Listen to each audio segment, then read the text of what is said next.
To check out how we graded prospects individually in this draft class, be sure to check the link at the bottom of the screen.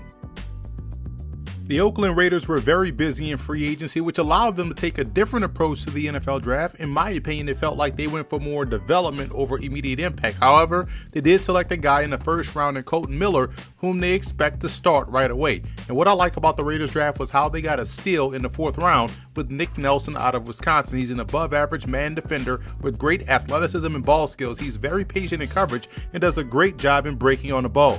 Brandon Parker graded out higher at the position for me than Raiders first round pick Colton Miller. Parker was a standout at North Carolina A&T and held his own at the Senior Bowl. I was at the Celebration Bowl back in December, and Parker put on a blocking clinic on both ends of offense. I also like how they invested in their defensive line with some really good selections in P.J. Hall out of Sam Houston State, Maurice Hurst out of Michigan, and Arden Key out of LSU. Hall was a dominant player in college all 4 seasons and stood out at the East-West Shrine game, and both Hurst and Key had some questions coming into the league, but if those questions turn into answers, they'll pay big for Oakland.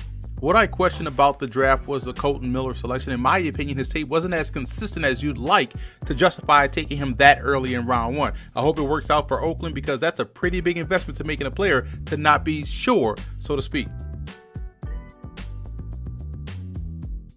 Jason Kabinda was a solid linebacker at Penn State. I was actually surprised he went undrafted. He's a good run defender and doesn't look out of place in pass coverage. I think he has a really good chance to make the roster.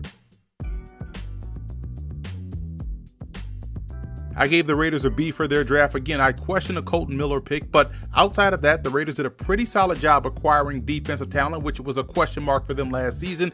We'll see how this all comes together under new old head coach John Gruden.